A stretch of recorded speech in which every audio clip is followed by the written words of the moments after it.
Hello guys, magandang araw sa inyong lahat. Ang iyong nakikita ay isang double tab washing machine na ang brand niya ay Eureka 7.5 kg. Ang problema daw nito ay na-stock ng isang linggo nang gagamitin na ay hindi na gumana. Ngayon guys ay alamin natin kung bakit hindi na siya gumana.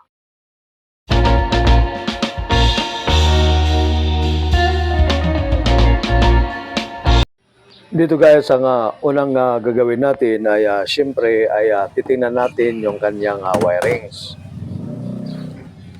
Kung mapapansin nyo ay putol yung kanyang drain cord. Ang gamit niyan ay siya ang humihila ng ating drain valve para mag-drain yung tubig. At putol din yung kanyang wirings. So ito ay sinyalis na ginat-ngat ng daga ang kanyang mga wirings. Sunod natin na titingnan yung kanyang control panel. Titingnan din natin yung kanyang mga wirings kung ginatgat din ng daga. Sa pagbukas ng control panel, kapag natanggal na yung mga screw ay pupukpukin lang ito sa gilid. Yan guys, katulad niyan. So kung mapapansin nyo ay hanggang sa taas ay nginat-ngat ng daga ang kanyang wirings. Kasama na ang kanyang door switch. So ito ang naging dahilan kung bakit hindi gumana itong washing machine. Ngayon guys, ibabagi ko sa inyo kung paano ang pag-rewirings nito. Kung saan tayo dapat mag-umpisa.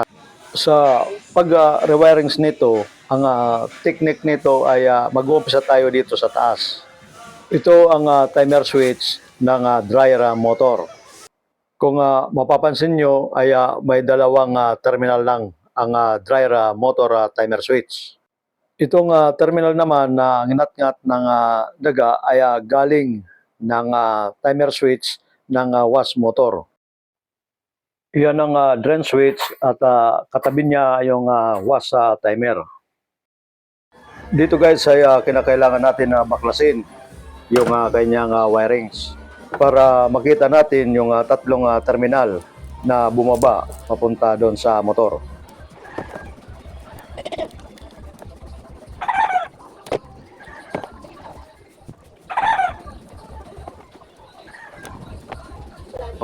So, yun guys, kung mapapansin nyo, tatlong terminal ang mayroon yung wash timer.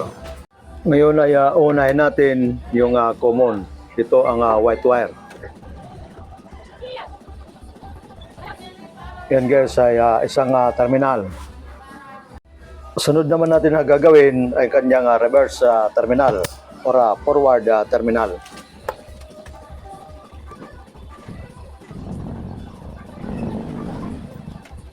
So yan guys ay nakadalawang terminal na tayo. Paalala lang guys, hanggat maaari kung anong ang kulay ng ating terminal ay ganun din ang kulay na idudugtong natin para hindi tayo malito. So yan guys ay tapos na natin ang tatlong terminal. Ngayon ang isusunod naman natin yung kanyang spin timer. Pero bago yan ay pwede na natin ito lagyan ng electrical tape.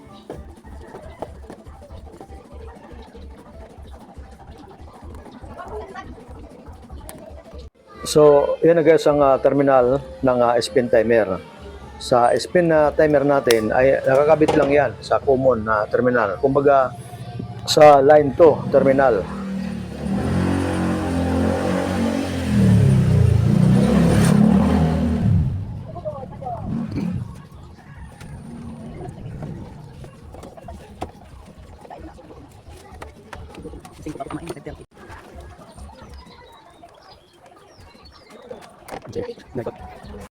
Yung isang terminal naman ng spin timer ay pupunta lang yan sa door switch terminal.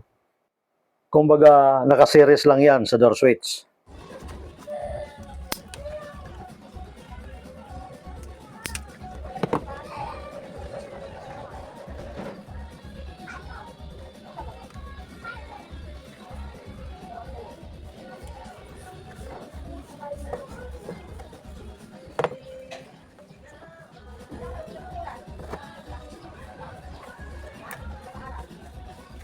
Yan guys, kung makikita nyo, ay pupunta lang yan dyan sa door switch.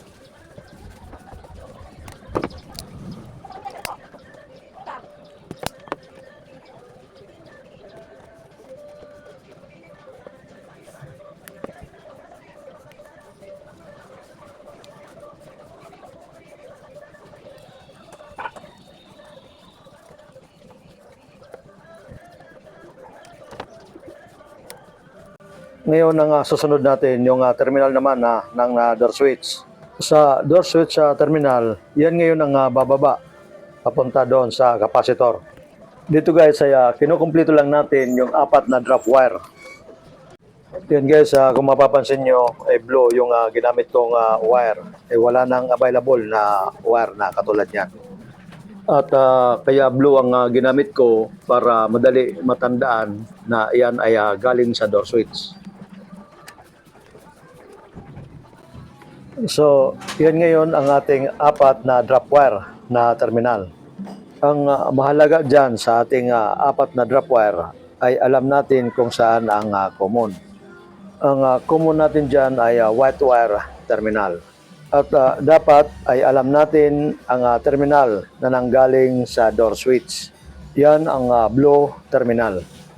Sa pag-arrange ng ating terminal na mga dinugtungan ay dapat ay walang sasayad sa baba na terminal. Ito ay para maiwasan ang ground. Minsan pag sumasayad yan sa baba ang ating terminal, pag nababasa yan ay nagkakaroon ng ground. Kumbaga ay nagiging grounded ang ating unit. So dito sa termination ng mga ganito ay iniingatan natin na hindi sumasayad sa baba ang ating mga dinugtungan.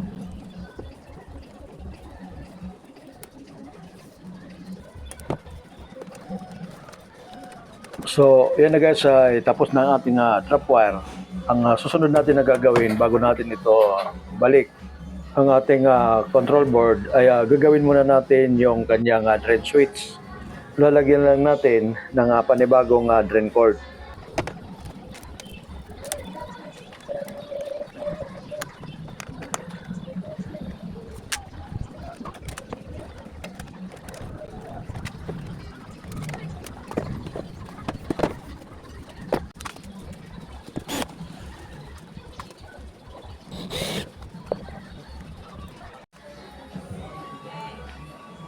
So, yan guys, ay tapos na natin i-terminate yung wirings ng ating control board. Ngayon, ang susunod natin na gagawin ay dito naman sa baba.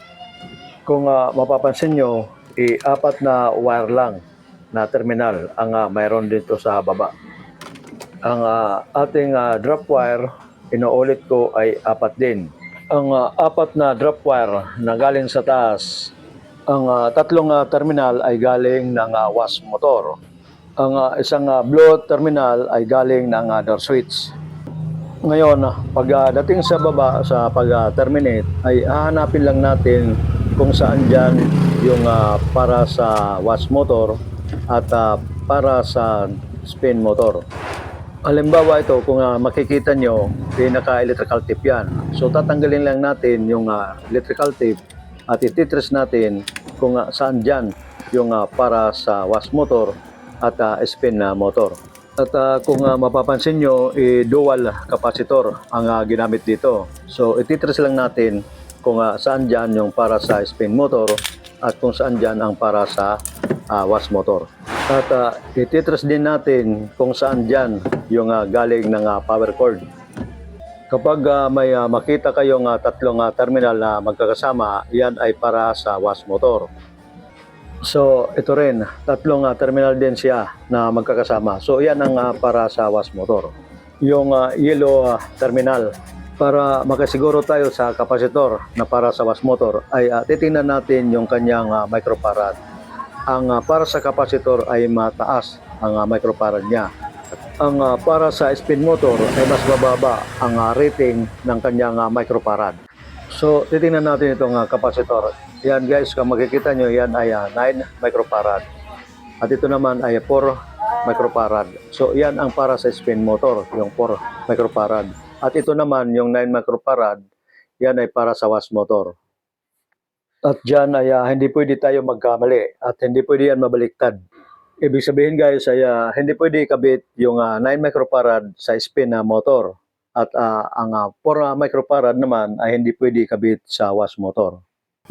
So dahil para sa wash motor siya, ay ikakabit natin dyan ang terminal ng galing ng timer switch para sa wash motor.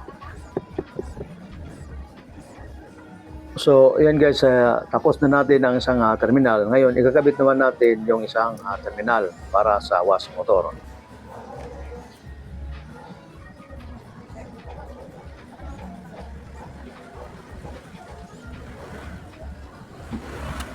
Tapos na natin maikabit yung para sa wash motor. Ngayon, ang isusunod naman natin ay terminal naman para sa spin motor.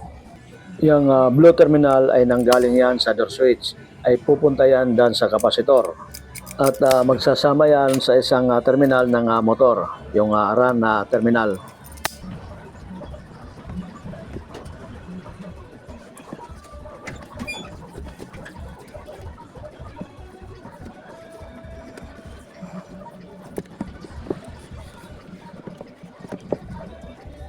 Ngayon ay hanapin natin yung terminal ng power cord.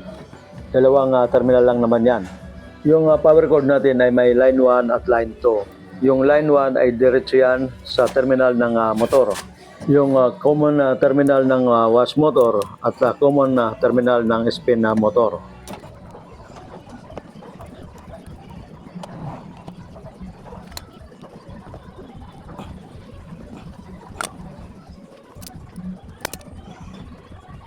Yung puti na terminal na bumaba, yan ang line 2 natin.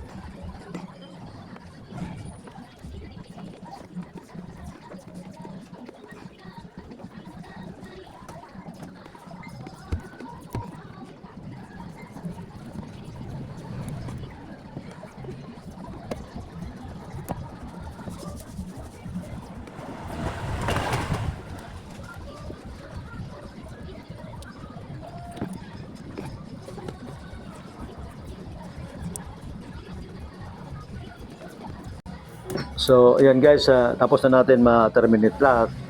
Bago natin i-arrange yung wirings, kailangan na matesting muna natin kung okay na yung gawa natin.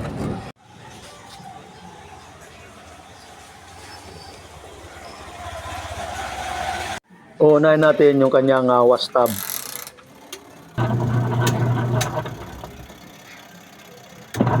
Yan guys ay gumagana na yung ating wash motor. Kung maobserbahan nyo, yan ay nagre-reverse forward. Ibig sabihin yan ay tama ang wiring connection natin. Susunod naman natin yung kanyang spin dryer.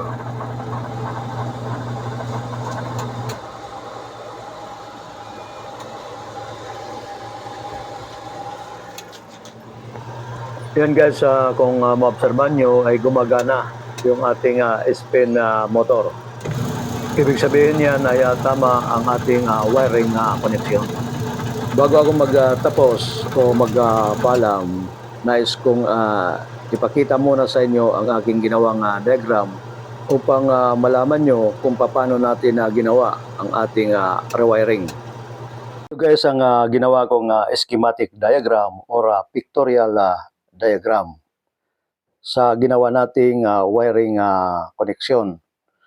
Kung makikita nyo, ito yung spin timer, drain switch, wash timer, ito naman yung ating door switch, ito naman yung spin motor, ito naman yung ating dual capacitor, 4 UF at 9 UF, ito naman yung ating wash motor, at ito naman ang ating power source, 220 volts. So ganito ang technique sa wiring connection ng ating washing machine. Lahat ng common, ito, common ng spin motor at saka wash motor, ay nakakonek lang yan sa line 1. Yan guys. Ibig sabihin yan ay walang ibang dadaanan o walang ibang connection ang line 1 natin, kundi ang common lang. Yan guys, nakikita niyo yan. At pagkatapos, Dito naman sa spin timer, dahil dalawa lang naman ang terminal ng spin timer. Yan. At ang wash timer natin ay tatlo. Tatlo ang lumalabas niyan. Ito kasi, ito yung normal at saka heavy wash itong connection na to. So, pagdating dito sa spin timer, dadaan dito sa common ng wash timer, ay pupunta kaagad yan dito sa ating line 2. So, wala ibang siyang dinadaanan na connection ng ating line 2 kundi itong common at saka itong spin timer. Okay guys?